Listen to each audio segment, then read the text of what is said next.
Hello friends, आज हमारा UPSC 2024 का पेपर का सेकंड पार्ट है। फर्स्ट में हमने 50 क्वेश्चन सॉल्व कर लिए थे। नेक्स्ट 50 आज करने वाले हैं, है ना। क्वेश्चन नंबर 51 से शुरू करेंगे। और पिछली क्लास में मैंने बोला था कि जो फाइनल आंसर की आएगी उसमें करेक्शन रहेगा ही रहेगा। जैसे पिछले पेपर में मैंने एक क्वेश्चन आपको वो लार्ज इंटेस्टाइन का शायद गलत आंसर लगा दिया है, उसका सही आंसर पेयर पैचेस है। इसलिए मैंने आपको बोला कि लास्ट में फाइनल आंसर की आएगी तो मैं आपको करेक्शन कराऊंगी ही कराऊंगी। ठीक है, तो मतलब 4-5-6 क्वेश्चन के आंसर गलत हो सकते हैं। ठीक है ना।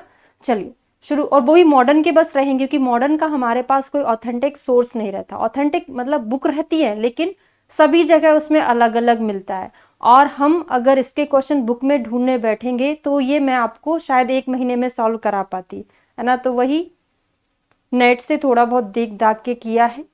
ठीक है ना। तो चलिए शुरू करते हैं। क्वेश्चन 51 है।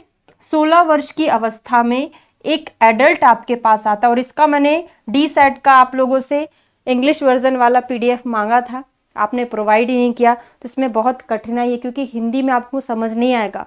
मॉडर्न के क्वेश्चन मॉडर्न से ही समझ में आएंगे, इसमें मैं थोड़ा थोड़ा लिखा देती हूँ, है ना। अत्यधिक पुनरावृत्ति स्वतः नासागत रक्त स्रवण मतलब प्रोफ्यूज रिकरेंट एपिस्टेक्सिस के साथ आता है ना। उसको बार बार क्या हो रहा है, एपिस्टेक्सिस हो रहा है। ठीक है। और नेजल में क्या है, नासा में क्या है, अवरोध है, कंजेशन है। ठीक है। वाणी भी उसकी ऐसी है। व्यवहार परक श्रवण हानि मतलब होता है कंडक्टिव हियरिंग लॉस वाला पेशेंट है। क्या है, उसको कंडक्टिव हियरिंग लॉस है, रिकरेंट एपिस्टेक्सिस हो रहा है। ठीक है। और नासा ग्रसनी में संहति के साथ आंख नाक ईएनटी डिपार्टमेंट में आया है। तो उसको क्या डिसीज हो सकती है ना। तो ये सारा मेरे बस का है ही नहीं क्योंकि आप लोगों ने मुझे प्रोवाइड नहीं कराया है। इसका सही आंसर है नेजोफेरेंजियल एंजियोफाइब्रोमा। नेजोफेरेंजियल एंजियोफाइब्रोमा इसका सही आंसर है। ठीक है। सेकंड 52 नंबर का है लाला अश्मरी। 1 मिनट, है ना। बाकी की इतने ज्यादा कठिन नहीं है। सलाइवरी कैलकुलस, है ना। जो सलाइवरी कैलकुलस होते हैं वो सर्वाधिक रूप में किस में पाए जाते हैं, मुख के तल में, उपजीविका ग्रंथि में, अधोहनु ग्रंथि में। तो इसका मतलब होता है सब मैंडिबुलर ग्लैंड। सब मैंडिबुलर ग्लैंड में सबसे ज्यादा सलाइवरी कैलकुलस पाए जाते हैं। ठीक है। कहां पर, सब मैंडिबुलर में। निम्नलिखित में से किस एक दशा में क्लेयर थॉमसन क्यूरेट प्रयुक्त की जाती है ना। क्लेयर थॉमसन क्यूरेट कहां पर प्रयुक्त की जाता है, कहां पर ये किया जाता है, removal of adenoids. Removal of adenoids को आप देख लीजिएगा क्या बोलते हैं, है ना। यहां पे लिख लो,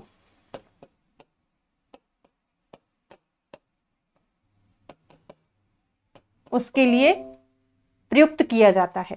ठीक है। निम्नलिखित में से किस एक दशा में शुक्र वाहिका की लाक्षणिक मणिका पाई जाती है। इसका मतलब होता है वास डिफरेंस, है ना। लाक्षणिक मणिका मतलब होता है वास डिफरेंस। क्योंकि देखो सभी से बाकी के सेट थे, इसमें इंग्लिश था, लेकिन फिर वो क्वेश्चन आपका इधर उधर हो जाता, 2-4 क्वेश्चन छूट ही जाते। इसलिए मैंने कोशिश की है कि आपके पास इंग्लिश वर्जन है, आप उसमें मैच कर लीजिएगा, है ना। तो यहाँ पे बताया है कि ऐसी कौन सी एक दशा है जिसमें शुक्र वाहिका मतलब वास डिफरेंस की लाक्षणिक मणिका पाई जाती है, वो है एपिडाइडमो ऑर्चाइटिस ड्यू टू ट्यूबरक्लोसिस, है ना। सही आंसर इसका बी है। निम्नलिखित में से कौन सा एक यकृत का सर्वाधिक पाया जाने वाला बिनाइन ट्यूमर है। सुदम्य अर्बुद मतलब होता है बिनाइन ट्यूमर। यकृत का सबसे ज्यादा पाया जाने वाला बिनाइन ट्यूमर कौन सा है, हेमेंजियोमा, है ना। रक्तवाहिका अर्बुद, इसको क्या बोलते हैं, हेमेंजियोमा बोलते हैं। ठीक है। नेक्स्ट आ जाइए,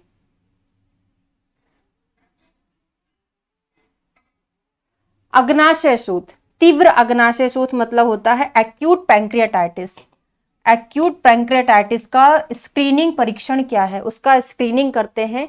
सबसे ज्यादा प्रयुक्त होने वाला कौन सा है, सीरम अमाइलेज होता है।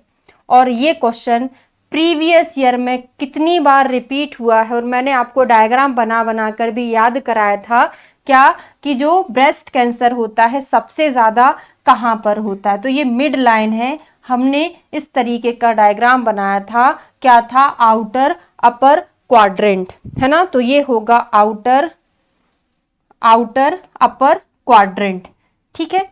बहुत बार हुआ, कम से कम 5 से 7 बार क्वेश्चन आ गया। अब कठिनाई नहीं होगी, अब आयुर्वेदा वाले क्वेश्चन आ गए हैं, क्योंकि इनका ये बहुत ज्यादा कंठ छद्म ऊर्ध्वहनु ये समझ नहीं आता, आपको इंग्लिश में ही समझ में आएगा, इसलिए आपके पास पेपर होगा उसमें मैच कर लीजिएगा।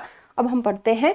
आचार्य सुश्रुत के अनुसार निम्नलिखित में से किस स्थल पे क्षार का प्रयोग निषिद्ध नहीं है। देखिए इस पेपर की खासियत क्या है, सबसे ज्यादा क्या क्वेश्चन पूछा गया है, नहीं है, मतलब हमको 3 पता होने चाहिए, ठीक है। तो मर्म, नाभि, संधि, गुदा, तो सबको इतना पता है कि गुदा में हम क्षार का प्रयोग करते, भले इसमें नहीं पता था आपको, लेकिन पता क्या था, कहां करते हैं। तो आंसर क्या होगा, गुदा। तो पिछले वीडियो में मैंने शायद आपको ये बोल दिया था कि 2020 में जो यूपीएससी हुआ था, उसके बाद 2025 की एआईपीजीटी में उससे क्वेश्चन, 2025 नहीं 2021 की एआईपीजीटी में 2020 के यूपीएससी के पेपर से काफी क्वेश्चन आए थे, है ना। उसमें थोड़ा सा इसका वाद भेद आ गया, वहां पित्ते दे दिया, थोड़ा सा मॉडिफाई करके दे दिया। तो इससे हमको क्या सीखना है, अब आपका डायरेक्शन क्या होना चाहिए, एआईपीजीटी 2025 का एग्जाम देने के लिए आपको पढ़ना है कि कौन सा नहीं है। मतलब आपको जैसे पादहर्ष, पाद सुप्तता, पाददाह, इनके आपको लक्षण इस तरीके से पढ़ना पड़ेगा कि कौन सा इसमें है। तो सारे याद होंगे, जो नहीं रहेगा वो कौन से इसमें चला जाएगा कि ये लक्षण इसमें नहीं पाया जाता। तो आपको पूरा देखना पड़ेगा, ठीक है ना। तो बहुत अच्छा हुआ कि ये पेपर अभी हो गया, ताकि 4 महीने हमारे बचे हैं, हम उनको अच्छे से यूटिलाइज कर ले, ठीक है। आचार्य सुश्रुत के अनुसार अपक्व पीड़िका में कौन सा करते हैं उपचार, तो सभी लोग अच्छे से जानते हैं, अपक्व में हम शोफ के समान करते हैं, और पक्व में क्या करते हैं, व्रण के समान करते हैं, है ना। और यहां पर एक और चीज आता है, जो षष्ठी उपक्रम है, ये क्वेश्चन पूछा जाएगा।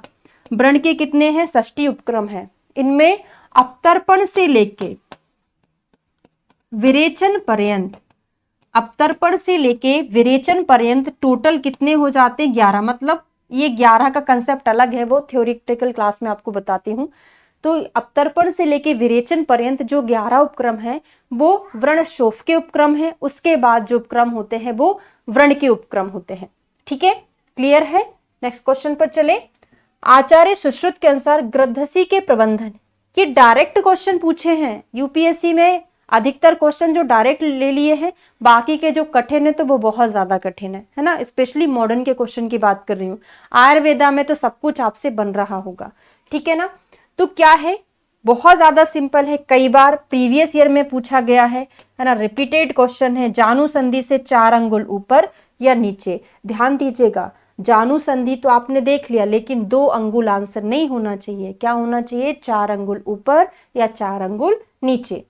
निम्नलिखित में से कौन सी एक ऑर्फन ड्रग नहीं है, चाहे मॉडर्न हो चाहे आयुर्वेदा हो, उन्होंने तो एक थीम बना ली है, हम तो पूछेंगे क्या, कौन सा नहीं है ना। तो कौन सा नहीं, इसमें प्रेडनिसोलोन नहीं होता है ऑर्फन ड्रग, बाकी की सारी होती है। ये क्वेश्चन आपसे कब बनेगा, जब आपको फार्मेकोलॉजी पता होगी, ठीक है। अब इसके संदर्भ में हम बहुत सारी चीजें साथ में पढ़ने वाले हैं। फिर नहीं है ना, एग्जामिनर यही चाहता था कि आपका सिलेक्शन ना हो, हर एक में वही बोल दिया, है ना। संहिता में वर्णित त्वक आसव योनि में सम्मिलित नहीं है। तो पहले तो हम सिंपल बात कर ले, जो आसव बताए थे, है ना, एक्स्ट्रा पॉइंट है, पहले यहीं से क्वेश्चन बनता था, अब बहुत अंदर से बनता है। और मैंने आपको त्वक आसव का एक तिलवक नाम का कोड भी लिखाया था, याद हो तो, ठीक है। आसव की संख्या कितनी होती है, टोटल असंख्य होती है, कितनी, असंख्य होती है। आपसे पूछे पथ्यतम आसव या श्रेष्ठतम आसव, तो आपका आंसर कितना जाएगा, 84 जाएगा, 84 जाएगा पथ्यतम या श्रेष्ठतम में, ठीक है। फिर हम यहाँ पर अलग अलग आसव की बात करें तो लिख लीजिएगा, फल आसव, आपको पूरा लिखना, फल आसव, फल आसव कितने थे 26। डायरेक्टली कोड भी याद करते चलो, हम बाजार से 26 फल लेके आए थे, उनमें से सारयुक्त कितने लेके निकले 20 निकले, 6 तो हमारे खराब ही हो गए थे। ठीक है, फिर आते हैं मूल।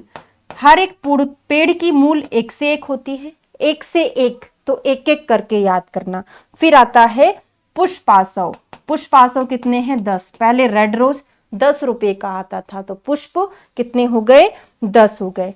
धान्य कितने होते हैं 6 होते हैं, याद कराए थे ना कौन सी भाषा में बोलते धन्य 6, है ना, ये 6 वो 6 धन्य 6, तो धान्य कितने हैं 6 हैं। ठीक है, फिर हमने एक कोड बनाया था त्वग, है ना, क्या बनाया था त्वक, तो यहाँ पे त्वा से हो जाएगा त्वगासव, का से हो जाएगा कांडासव, दोनों के दोनों कितने हैं 4 4 हैं।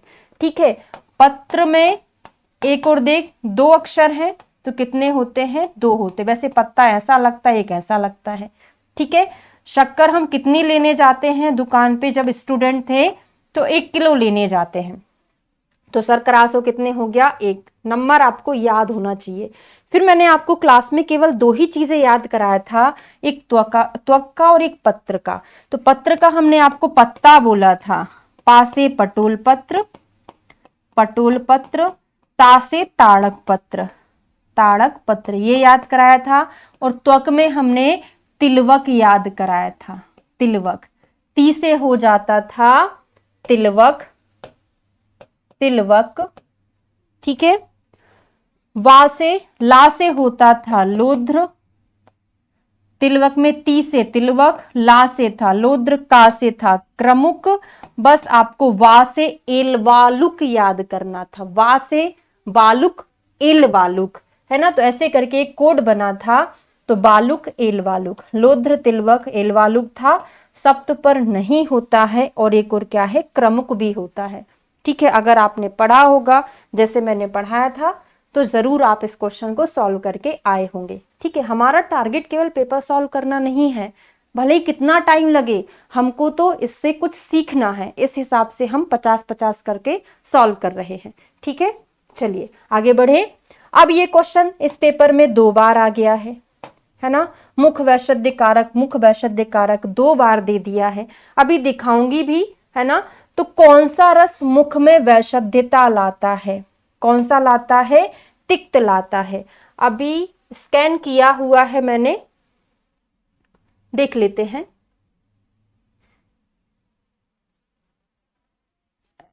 थोड़ा सा वेट कर लीजिए, है ना, मुझे लगता है शायद लास्ट में होगा।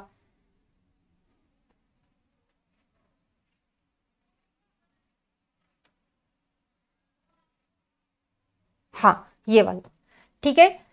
तो वैशद्यता कौन सा लाता है, देखो वैशद्य वैशद्य हम 2 जगह पढ़ते हैं, एक मुख में पढ़ते हैं, एक जिह्वा में पढ़ते हैं।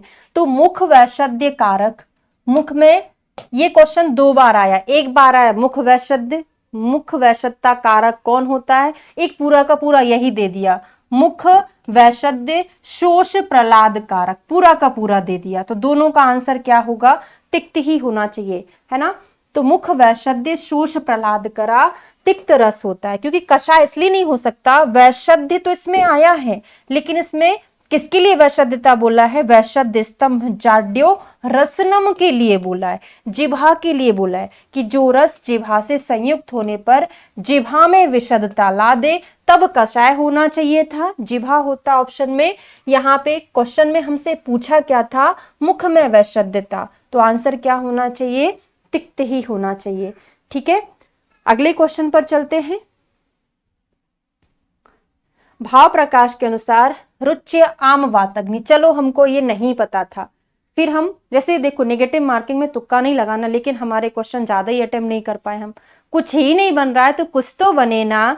तो यहाँ पर दिमाग कैसे लगाओगे कि जो आम और आम को हरे, वायु को हरे, मतलब इसका वीर्य उष्ण होना चाहिए, है ना, पाचन करे और कटु रस प्रधान भी हो और लघु भी हो, है ना। तो एरंड तो मधुर होता है, मुस्तभी स्तंभन कराने का काम करता है, अजवाइन वजवाइन ऐसा करता ही नहीं है, तो आंसर क्या होगा, शुंठी ही होगा। तो कभी कभी इस तरीके से भी आपको क्वेश्चन सॉल्व करना पड़ता है, ठीक है, क्योंकि हमको पासिंग मार्क्स तक तो पहुंचना पड़ेगा ना। अब गंडीरी किस औषधि का पर्याय है? मंजिष्ठा, नागवला, नाकुली और प्रियंगु। तो मंजिष्ठा का पर्याय होता है गंडीरी। और गंडारी किसका होता है? गंडारी युग्म पत्रक, कंचनार, है ना, युग्म पत्रक होते हैं उसके, गंडारी भी उसको बोलते हैं। कौन से? एम सेल के नैदानिक मापदंड है, क्राइटेरिया। एम सेल का जो नैदानिक क्राइटेरिया है उसमें क्या क्या शामिल होता है? तो समांगी योनि स्राव, संकेतक कोशिकाओं की उपस्थिति, है ना, मोर देन 20% कोशिकाएं, और पॉजिटिव हिप परीक्षण, है ना। तो 2, 3, 4 नंबर का यहां पर सही है ना। इसका कोई रेफरेंस बुक नहीं है मेरे पास, ठीक है। अगला है, अब ये जो क्वेश्चन है इसको हमको मैं थोड़ा सा, है ना, टाइम लगेगा, मैं इसका मॉडर्न वाला पेपर निकाल के लाती हूँ। 142 नंबर के क्वेश्चन पे, है ना, सबसे लास्ट में चलते, क्योंकि ये तो हमको बिल्कुल ही नहीं समझ आएगा, है ना।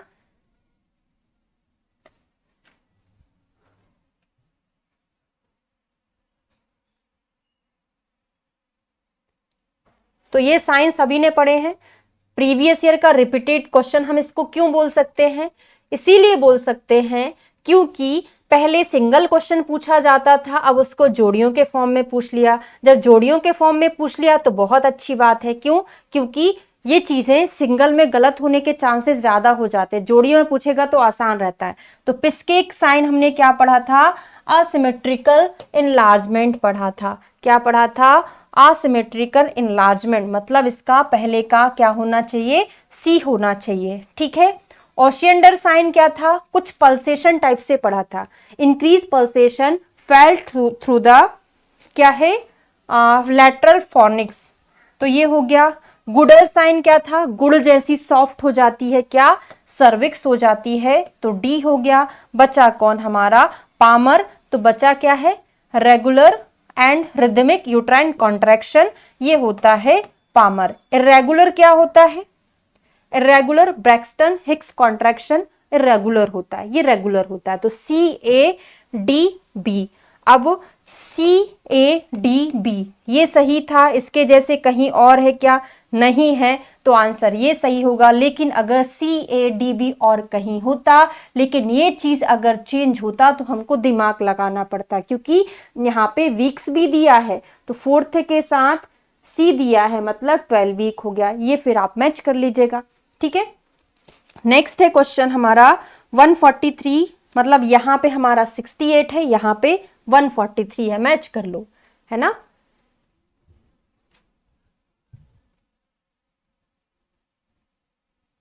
थोड़ा सा छोटा कर लूं, दिखेगा, है ना, वो निकालने में दिक्कत होती है, ठीक है।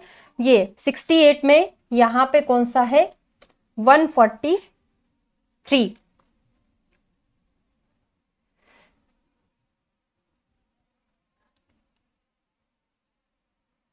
Which of the following statement regarding genital TB are correct? Genital TB से रिलेटेड कौन सा स्टेटमेंट करेक्ट है? The most common site is fallopian tube। का सबसे ज्यादा कहां होता है? ये fallopian tube पर होता है। Lymphatic spread is the most common mode of spread। क्या है? lymphatic channels के द्वारा इसका स्प्रेड बहुत जल्दी से फैलता है। It may lead to Ashman's syndrome, है ना, इसके द्वारा होता है। और द इनिशियल साइट इज सब म्यूकोजल लेयर, सबसे पहले कहां होता है? सब म्यूकोजल लेयर पर होता है। तो इसका first, second, third and fourth सभी के सभी सही हैं। फिर आता है नेक्स्ट 144, वहां पे देख लीजिएगा कौन सा है। Which of the following are the cause of secondary amenorrhoea? कौन सा सेकेंडरी एमेनोरिया का कॉज है? ये भी मैंने सर्च किया था तो उसमें मिला था कॉलमान सिंड्रोम जो होता है ये प्राइमरी एमेनोरिया का कॉज होता है। बाकी के बचा हुआ first, third and fourth, first, third and sorry ये वाला फोर्थ क्या होता है? सेकेंडरी एमेनोरिया का कॉज होता है, ठीक है। उसके बाद हाँ यही है 70 नंबर का क्वेश्चन, यही है, ठीक है। Which of the following are the cause of gonadotropin released hormone dependent precocious puberty? The constitutional, McCune Albright syndrome, primary hypothyroidism और इंसेफेलाइटिस। तो यहाँ पे ये आंसर नहीं है, सेकंड, थर्ड एंड फोर्थ इसमें सही है ना। तो सबसे लास्ट वाला ऑप्शन इसमें सही होगा। ठीक है, सेकंड, थर्ड एंड फोर्थ। अब हमारा जातहरणी का आ गया, हम यहां से सॉल्व करेंगे। ठीक है, ये क्वेश्चन यहां से हमने कर लिए हैं। मॉडर्न के क्वेश्चन मैंने बार बार बोला उसकी टेंशन ना लें, है ना। जो यहाँ पे दिया है उसको याद कर लीजिएगा। ये बहुत बार प्रीवियस ईयर में ऐसे का ऐसा क्वेश्चन पूछा है, लेकिन सब जगह वन लाइन में पूछा है, आपको याद हो तो। और मैंने यूट्यूब पर इसके जातहरणी के शायद एक ही वीडियो पढ़ाया है या 2 पढ़ाया, देख लीजिएगा। उसमें पूरा आपको स्टोरी के थ्रू याद कराया है, पूरा जातहरणी आपने याद कर लिया है। ठीक है, क्या था? शुष्क रेवती, सूखी साखी सी लड़की थी, है ना। शुष्क रेवती में हमने क्या पढ़ा था? 16 वर्ष की अवस्था तक रजोदर्शन नहीं होता। कटम्भरा में क्या याद किया था? उसकी जिंदगी तो ऐसे ही कट गई। कैसे कट गई? बिना रजोदर्शन के पूरी जिंदगी उसने काट ली। तो बिना रजोदर्शन की जिंदगी कट जाती है। दुर्धरा, धरना मतलब रखना, किसको नहीं रख पा रही है? बच्चे को नहीं रख पा रही। कैसे बच्चे को नहीं रख पा रहे? जिसका संपूर्ण अंग विकसित हो चुका है ना। तो वह स्त्री जिसके गर्भ में देह के अंग अधिक प्रकट नहीं होते हैं, है ना, उनको धारण नहीं कर पा रही है। विकसित नहीं, अधिक विकसित नहीं है, उनको धारण नहीं कर पा रही। और विकुटा में विकट परिस्थिति, विकट को हमने विषम परिस्थिति से कोरिलेट किया था। तो ऋतुस्राव का काल, वर्ण और प्रमाण में विषमता होना क्या कहलाता है? विकुटा कहलाता है। तो आप मैच करेंगे तो फर्स्ट नंबर का इसमें आंसर सही होगा। Second, first, fourth and third. मूढ़ गर्भ की चिकित्सा के बारे में हमको देखना था, तो हमने 2 कंडीशन पढ़ी थी। एक, अगर बच्चा वहां पर जीवित है, सचेतन है, लेकिन कॉम्प्लिकेटेड डिलीवरी होने वाली है, तो उसमें हमको दोनों के बारे में ध्यान रखना पड़ेगा। किसका? गर्भ और स्त्री दोनों का। तो गर्भ स्त्री दोनों की प्राण रक्षा हेतु दारण द्वारा बाहर निकाल देना चाहिए। और विषकंप अगर है तो स्त्री की प्राण रक्षा हेतु दारण द्वारा बाहर निकाल दिया जाना चाहिए। ठीक है ना। तो दोनों के दोनों कथन यहाँ पे सत्य हैं। कहाँ पे है ये? मूढ़गर्भ चिकित्सा में आप पढ़ते हैं। ठीक है। फिर अंगों की उत्पत्ति के संबंध में प्रीवियस ईयर का बहुत बार रिपीटेड क्वेश्चन है, तो कौन सा नहीं है? हमने बताया ना कि आपको एग्जाम में पास होने के लिए थोड़ी ना पेपर बना था। हर एक में नहीं है पूछा है। कौन पास होगा? जिसने बहुत अच्छे से पढ़ाई की है, सीरियसली। ठीक है, तो कौन सा नहीं है? रक्त फेन, फासे फेन, फासे फुफ्फुस बनता है। रक्त से क्या बन रहा था? यकृत और प्लीहा बन रहा था। ठीक है, रक्त के किट्ट मतलब शोणित किट्ट से, किट्ट कहाँ होता है? उंडुक में होता है, उंडुक बन रहा था। फेन से फुफ्फुस बन रहा था। एमआर, रक्त और मेद से एमआर आते हैं, वृक्क के स्टोन के लिए क्या देते हैं? दवाइयां देते हैं। रक्त पित्त से हृदय नहीं बनता। हमने क्या पढ़ा था? हृदय कर औषधियों सेवन करो। हृदय से हृदय, का से कफ, रा से रक्त, कफ रक्त होना चाहिए, तो ये हमारा गलत है। जिह्वा के लिए हमने क्या पढ़ा था? कमरा, कफ मांस रक्त, कफ मांस रक्त। और कमरा में कर देते ना तो में से हो जाता मेद, तो कफ मांस रक्त मेद किस में आ जाता? वृषण में आ जाता। इतने जल्दी जल्दी मैंने क्यों बता दिया? क्योंकि आप ये बहुत बार पढ़ चुके हो। ठीक है, क्लियर है? चलिए आगे 74 नंबर का देखते हैं। सूची फर्स्ट को सेकंड से मैच करना था हमको, है ना। हाँ, ये भी वन लाइन में कई बार आपसे एग्जाम में क्वेश्चन पूछ लिया गया है। अब यहाँ पे जोड़ियां दे दी, तो कोई नया क्वेश्चन नहीं है, रिपीटेड क्वेश्चन है। तो चौथे महीने में बताया था कि एक टेबल, ये भी यूट्यूब पर पूरा वीडियो पड़ा हुआ है, उसमें पूरा गर्भ की मासानुमासिक वृद्धि आपको बताया है। तो एक टेबल में, स्टूल में 4 पैर हैं तो गर्भणी स्थिर है, एक टूट जाएगा तो गिर जाएगी। क्यों? चौथे महीने में गर्भणी हैवी हो जाती है, गुरु हो जाती है, गुरु गात्रता। 5वां, ऐसा कौन सा धातु है जो पंच महाभौतिक होता है? रक्त है। तो 5वें में रक्त की वृद्धि ऑप्शन में है ही नहीं, तो रक्त की कमी से क्या हो रहा था? कार्शता हो रही थी। ठीक है।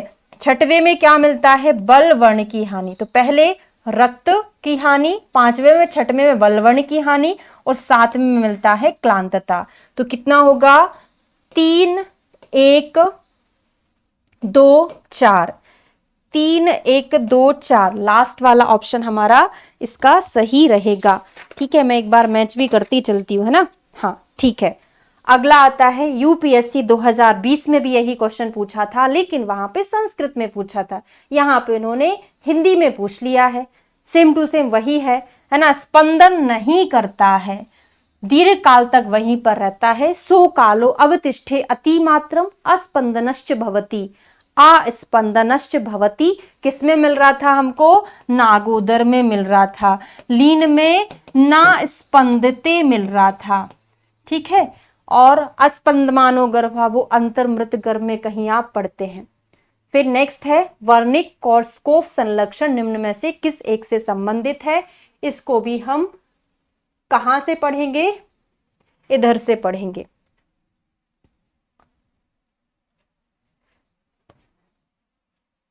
ठीक है, तो आप मैच करते चलिएगा। आपके पास अगर डी सेट है, मैंने पूरा यहाँ पे लिख के रखा भी कौन सा नंबर का क्वेश्चन कहां पर है, तो 76 वहां पर है, यहाँ पे फर्स्ट नंबर का है।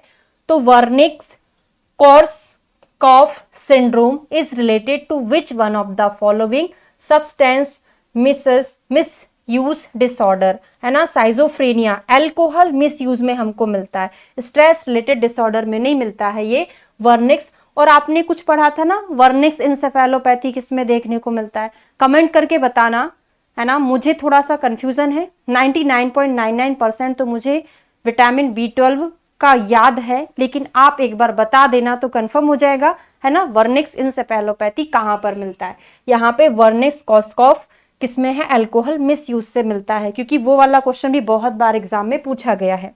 फिर K39 strip test is used for diagnosis of which one of the following disease, visceral leishmaniasis, इसको काला आजार कहते हैं, इसमें हम K39 strip test को यूज करते हैं।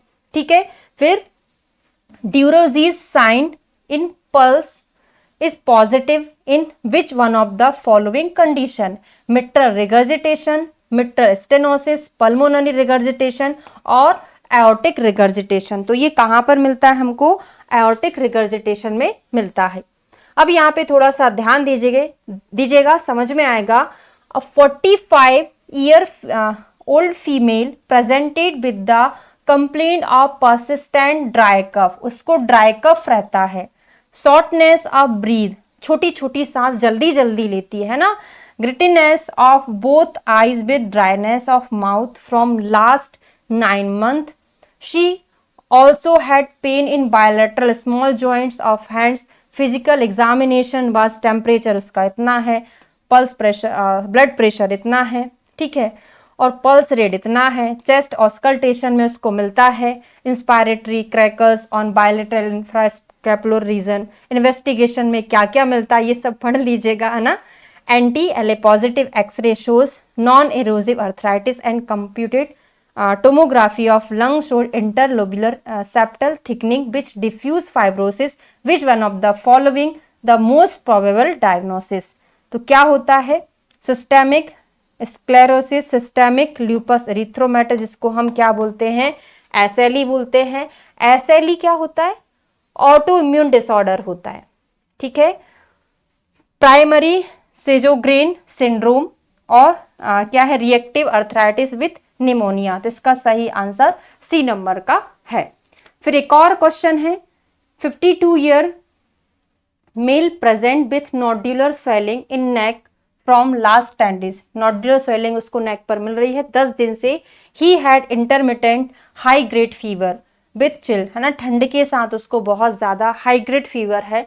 बॉडी का वेट भी बहुत कम हो गया है। On examination the swelling in neck was found to be non tender, वहां पे पेन नहीं हो रहा है, सॉफ्ट है, रुबरी है, मूवेबल है, नॉन मेटेड है ना। 1 to 1.5 cm साइज उसका है।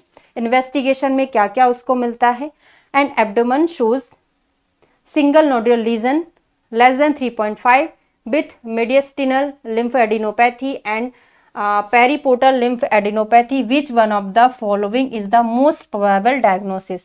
हॉटकिंस लिम्फोनोमा, मल्टीपल मायोलोमा और मायोडिस्प्लास्टिक सिंड्रोम या फिर प्रोलिम्फोसाइटिक ल्यूकेमिया। तो इसका सही आंसर शायद फर्स्ट ही है। क्वेश्चन नंबर क्या था? हाँ, एक तो हाँ हॉटकिंस लिम्फोमा इसका सही आंसर है। फिर नेक्स्ट क्वेश्चन था, हाँ ये तो पढ़ के समझ में आ रहा है, लास्ट में लिखा हुआ है कि हम इसमें मॉन्टुक टेस्ट करा रहे हैं, है ना, तो किस में पॉजिटिव मिलता है, वैसे और कंडीशन में भी पॉजिटिव मिलता है ये, है ना। तो यहाँ पे एक मिनट, हाँ तो क्या मिल रहा है, 30 year male presented with the complain with mild dyspnoea है, चेस्ट पेन है ना, distension of abdomen with oedema, feet, loss of appetite, भूख भी नहीं लग रही है, वेट भी कम हो रहा है, ठीक है, ब्लड प्रेशर उसका इतना आ रहा है, ठीक है, और जुगुलर वीनस प्रेशर भी बढ़ा हुआ है, बायलैटरल पिटिंग एडिमा है, मॉन्टुक टेस्ट वाज पॉजिटिव है ना। तो अभी तो भाई यही आंसर लगाइए, फाइनल आंसर की आएगी तब देखेंगे, ठीक है। नेक्स्ट क्वेश्चन पर चलते हैं। अब आयुर्वेदा के क्वेश्चन है, एक्सप्लेनेशन के साथ थोड़ा सा देखेंगे, क्योंकि अभी तो ये क्वेश्चन पूछ लिया, आगे जाके हो सकता है कुछ और पूछे, ठीक है, तो उसको हम पर्टिकुलर उस पर डिस्कस करेंगे, ठीक है। चलिए, हाँ, आचार्य सुश्रुत के अनुसार अति स्निग्ध भोजन किए हुए रोगी में अनुवासन वस्ती का प्रयोग करने पर निम्नलिखित में से कौन सा विकार होता है? ज्वर, मद, मूर्छा, संन्यास। तो यहां पर सही आंसर है मद मूर्छा, है ना, दूसरा और तीसरा मद मूर्छा। इसको थोड़ा सा हम समझने की कोशिश करेंगे। देखिए, हमने क्या पढ़ा था, आचार्य चरक के अनुसार क्या पढ़ा है कि जो अनुवासन वस्ती के व्यापद हैं वो कितने होते हैं, 6 होते हैं, निरुवस्ती के कितने होते हैं, 12 होते हैं, ठीक है। और ये सुश्रुत के अनुसार पढ़ा था कि अनुवासन वस्ती के 5 होते हैं, निरुवस्ती के कितने होते हैं, 9 होते हैं, है ना। ये व्यापद हमने चरक के अनुसार पढ़ा, ये सुश्रुत के अनुसार पढ़ा। हमसे जो क्वेश्चन यहाँ पर पूछा गया है वो क्या क्वेश्चन पूछा है कि अति स्निग्ध भोजन, अति स्निग्ध हमने भोजन करा दिया और आपने अनुवासन वस्ती दे दिया, तो अब क्या होगा। ये मैंने आपको क्लास में सारा बहुत डिटेल में पढ़ाया है, इसीलिए मैंने स्कैन इसलिए लिया है ताकि अभी आप इसको गलत ना करें। देखो क्वेश्चन नंबर श्लोक नंबर 55 है, क्या है, नाचा अति स्निग्ध अशनम भोजित्वात अनुवासित। आपने बोला था खाना खाने के बाद अनुवासन दे दो, लेकिन बहुत ज्यादा स्निग्ध भोजन कराने के बाद अनुवासन नहीं देना चाहिए, इससे डबल एम हो जाता है, याद हो तो, मद मूर्छा, मद मूर्छा उत्पन्न हो जाता है, ठीक है। अगर हमने रुक्ष भोजन करा दिया, स्निग्ध में तो क्या हो रहा है, मद मूर्छा हो रहा है, रुक्ष भोजन कराने के बाद अनुवासन दे दे तो क्या हो जाएगा, रुक्षम भुक्तवतो अन्नम बलम वर्णाचा हापेत। तो यहाँ पे डबल वी हो रहा है, हमारी बुंदेलखंडी में बी और वी एक जैसा ही होता है, तो हमने तो बीवी याद किया था, क्या हो रहा है, बल और वर्ण का नाश होगा, यहाँ पे डबल एम हो रहा है, अति स्निग्ध में मद मूर्छा, यहाँ पे नाश हो रहा है क्योंकि रुक्षता बल वर्ण को नष्ट करेगी अगर आप अल्प स्नेह युक्त भोजन देके अनुवासन वस्ती देंगे। 2 चीजें हमने ये पढ़ी थी, और तीसरा हमको आपको ये बताना था, उसके पिछले पेज पे दिया हुआ है, पिछले अगले देख लीजिएगा, जो अनुवासन वस्ती के 5 व्यापद है ना, उसमें एक होता है अधिक भोजन करने के बाद स्नेह वस्ती देने से व्यापद।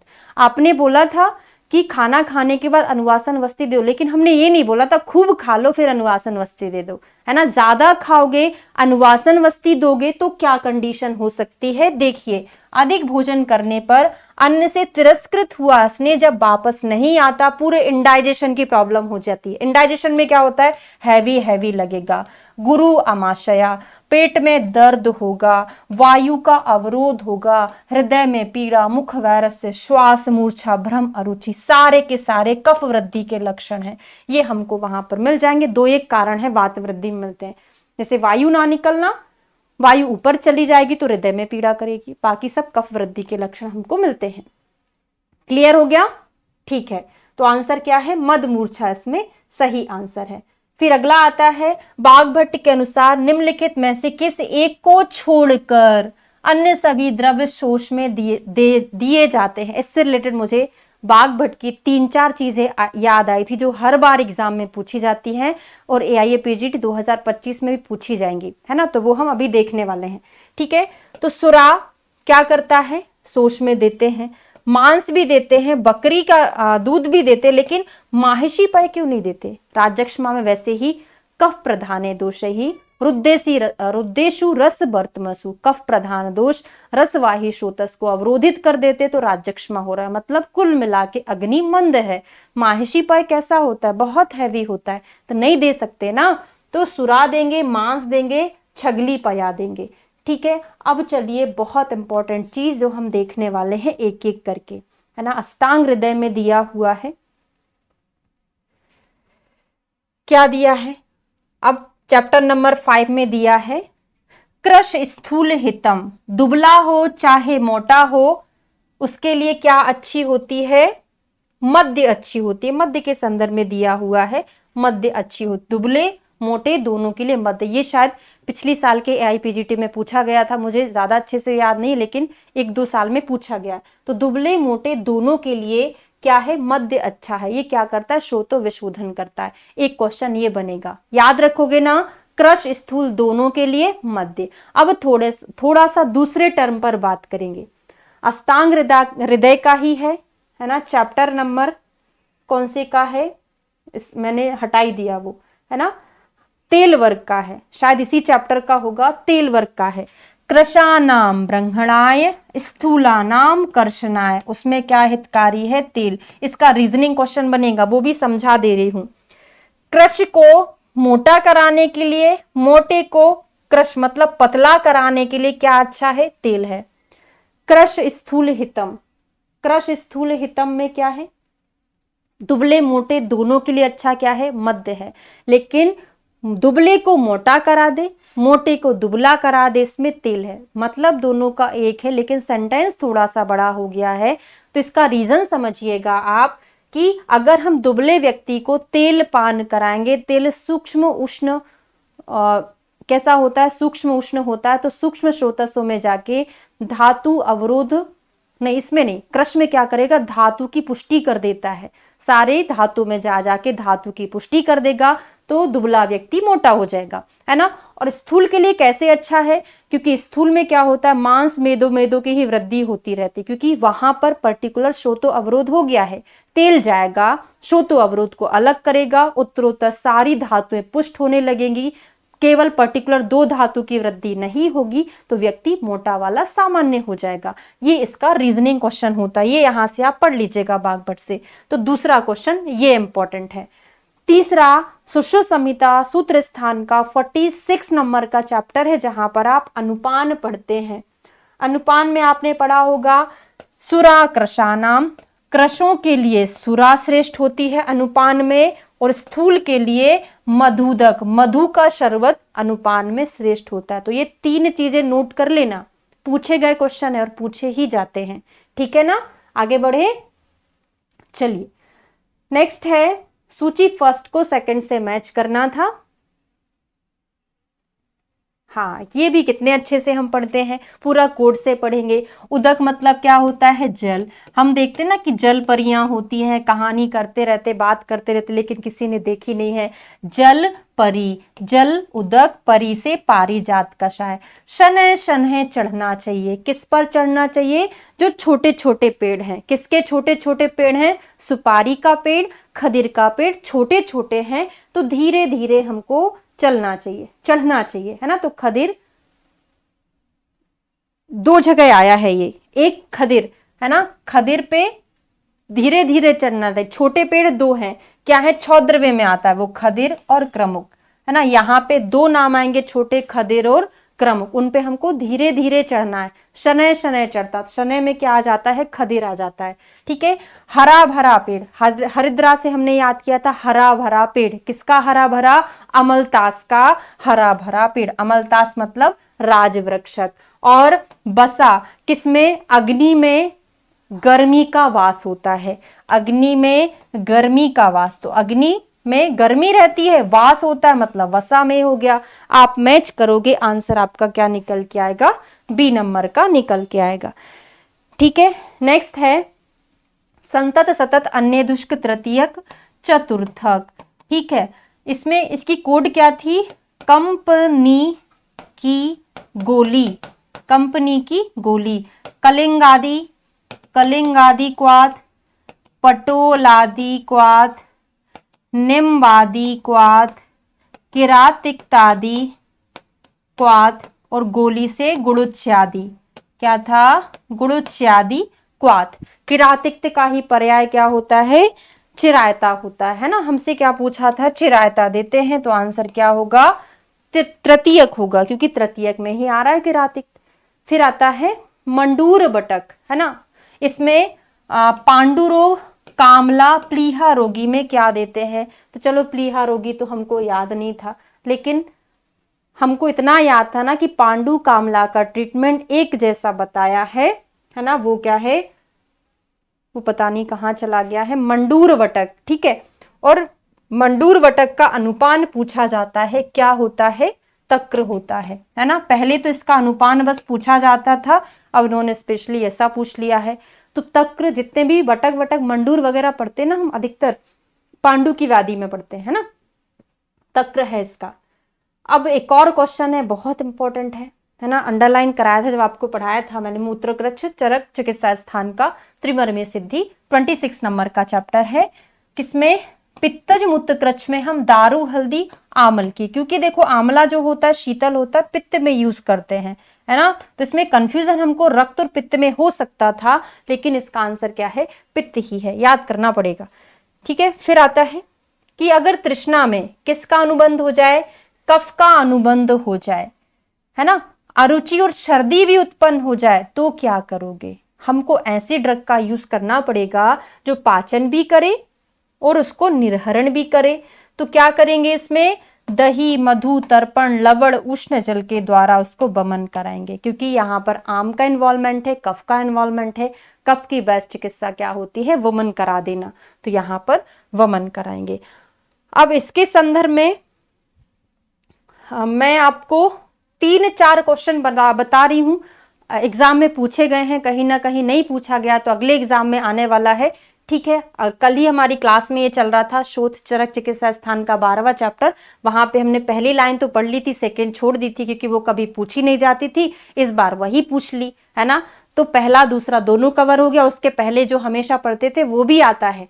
देखिए चरक जी ने क्या बोला है, त्रिशोती अध्याय, सॉरी शवथु रोग वाले में 12वें चैप्टर चिकित्सा स्थान में, कि शोथ रोगी में अगर श्रोतो विबंध है, अग्निमांद के कारण अरुचि उत्पन्न हो जाए, श्रोतो विबंध भी है, अग्निमांद भी है, अरुचि भी है, आपको क्या करना चाहिए, तो आपको मद्य और अरिष्ट देना चाहिए। एरंड तेल मांस रस के साथ इसके जस्ट ऊपर है, वो भी हम देख लेते हैं। देखो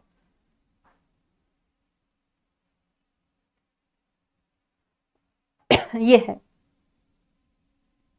ये वाला नहीं है शायद, है ना, ऊपर पहुंच गया होगा, थोड़ा सा रुक जाइए।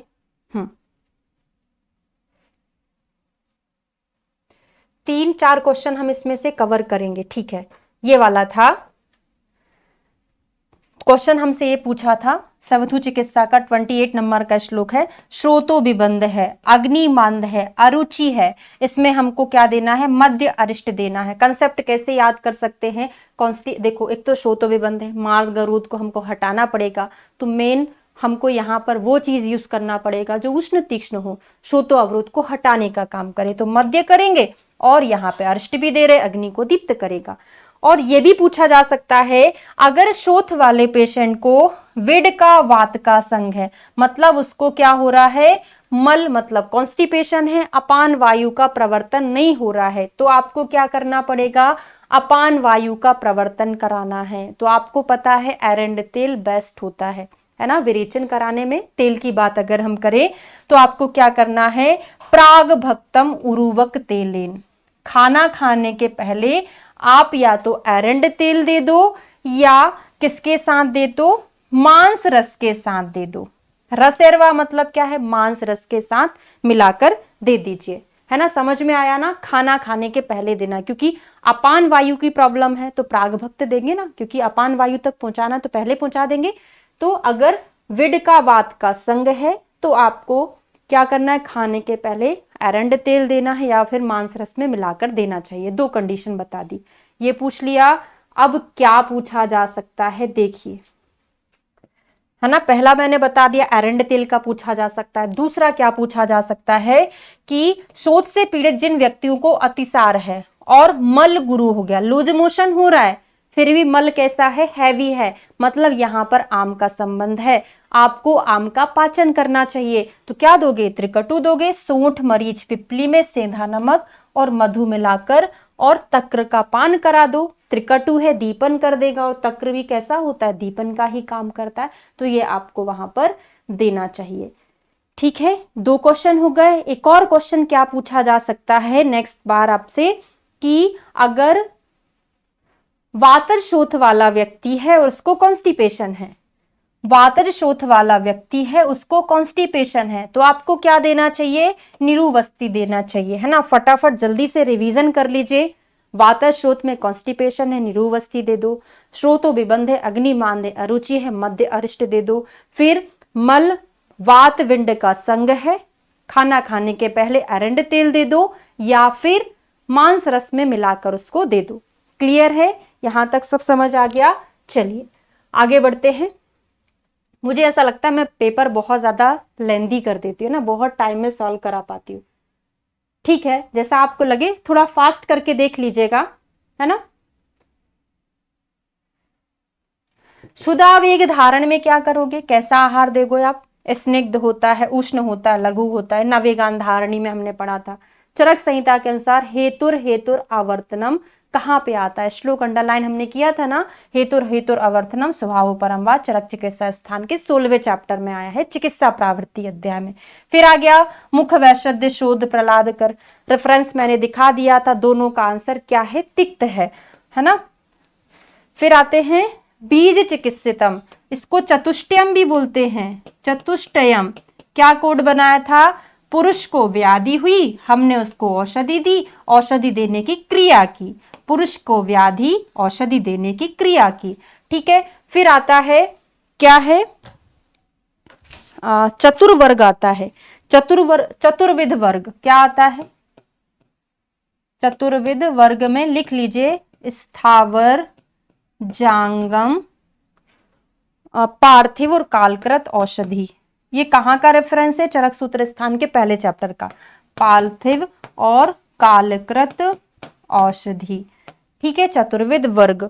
और लिखेंगे चतुर्विध भूत ग्राम, भूत कौन बनता है मरने के बाद, मनुष्य, तो मनुष्य वाला है इसमें। चतुर्विध भूत ग्राम कौन कौन सा है, लिख लो, मैं बोल देती हूँ, जरायुज, अंडज, स्वेदज और औदभिज। ठीक है, ये किस में आता है, भूतग्राम में आता है। चरक संहिता के अनुसार कौन सा एक कथन सही नहीं है, वही नहीं नहीं ना, इनने छोड़ा ही नहीं है। ठीक है, तो मैंने आपको पढ़ाया था कहां पर, 28वें नंबर का चैप्टर था, वहां पे पढ़ा है हमने, देखा देती हूं आपको, तो पूरा समझाया भी था, लेकिन ऐसा पता नहीं था कि ऐसा क्वेश्चन बनेगा, है ना। 28वें नंबर के चैप्टर पे, तो देखो पहले समझते हैं हम। ना ही सर्वाण्यपथ्यानि तुल्य दोषाणी, सभी अपथ्य दोष के तुल्य नहीं है, मतलब ऐसा थोड़ी ना कि कोई हमने अपथ्य लिया हमके हमारे अभी दोष प्रकोपित हो जाए, है ना। बस हम अगर स्ट्रांग प्रकोपक कारण लेंगे तभी दोष प्रकोपित होंगे। नाचा सर्वे दोष तुल्य बला, सारे के सारे दोष तुल्य बल वाले नहीं होते हैं। नाचा सर्वाणी शरीराणी व्याधि क्षमते सर्वाणी भवंती, सभी व्यक्तियों के शरीर की इम्यूनिटी एक जैसी नहीं होती है।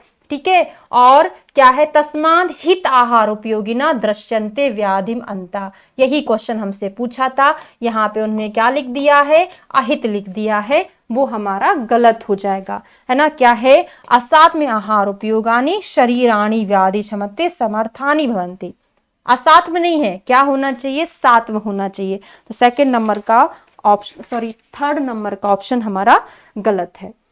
विमान स्थान में आप पढ़ते हो अनुबंध है, प्राणों के साथ अनुबंध होना, अनुबंध किसका पर्याय है? आयु का है। जब प्राण रहेंगे तब तक आयु रहेगी, कोड बनाया था प्राणे सह संयुगा। उसके बाद क्या है, खत्म हो गया? नहीं, थोड़ा सा बचा, 3 क्वेश्चन और बचे हैं। सभी महाभूतों के लक्षण निम्नलिखित में से किस एक के द्वारा गोचर होते हैं? तो ये शारीर स्थान का रेफरेंस है ना। इसमें वैसे आपको पता है जो स्पर्श इंद्रिय होती है सर्वव्यापक इंद्रिय होती है, तो लिखा था यहाँ पे लक्षणम सर्वम एतत् स्पर्श इंद्रिय गोचरम। सारे पंच महाभूतों के जो लक्षण होते हैं वो हमको स्पर्श इंद्रिय के द्वारा महसूस होते हैं, है ना। ठीक है, तो स्पर्श इंद्रिय इसका सही आंसर होगा। फिर नेक्स्ट है 97 के बाद 98 नंबर का क्वेश्चन है प्रत्यय। ये भी 2 बार आ गया, मतलब ऐसा नहीं, प्रत्यय यहाँ पे किसका पर्याय दे दिया? निदान का। अगले पेपर वीडियो में सॉल्व कराऊंगी, वहां पे बोला था निम्न में से कौन सा निदान का पर्याय नहीं है। ठीक है, ऐसे करके 2 बार आ गया। पेपर बहुत अच्छा था। स्पर्श इंद्रिय में क्या आता है? ये भी शारीर स्थान फर्स्ट का है, जो अभी हमने पढ़ा ना, ये वाला, ये भी फर्स्ट का था, ये भी फर्स्ट का ही है। स्पर्श इंद्रिय, तो ये चेता समवायी होता है। युक्तिकृत बल क्या होता है? युक्तिकृत, सहज, कालक, युक्तिकृत 3 प्रकार के बल हैं। चरक सूत्र स्थान 11 में आपने पढ़े हैं, वहां पे आहार चेष्टा के द्वारा युक्तिकृत बल आता है। शाखा, रक्त आदि धातुएं शाखा है। युक्ति क्या है? बहु कारण युगजान युक्ति कहलाता है। मैच करके देखोगे सेकंड नंबर का ऑप्शन सही होगा। ठीक है, चलिए अगला और सबसे लास्ट क्वेश्चन है इस वीडियो का, बाकी का आगे पढ़ेंगे। सदव्रत रिपीटेड क्वेश्चन है, बहुत बार पूछा है। तो आरोग्य इंद्रिय विजय चरक सूत्र स्थान के 8वें चैप्टर का रेफरेंस है। तो ये हमने अभी यूपीएससी के कितने क्वेश्चन सॉल्व कर लिए हैं? 100 क्वेश्चन सॉल्व कर लिए हैं। मैंने बार बार बोला है मॉडर्न के क्वेश्चन गलत हो सकते भाई, क्योंकि ऑनलाइन सर्च किया है, ऑथेंटिक सोर्स से मैंने नहीं किया है ना। बाकी आयुर्वेदा के पूरा बुक से देख देख के किया है, कोई भी गलत होने की संभावना नहीं है। फिर भी अगर हो तो आप बता सकते हैं, बाकी हम करेक्शन करेंगे। अगर आपको वीडियो यूजफुल लग रहा है तो प्लीज एक बार लाइक कर दीजिएगा और चैनल को सब्सक्राइब करें, ताकि इस तरीके के वीडियो आपको और ज्यादा मिल सके। Thank you so much.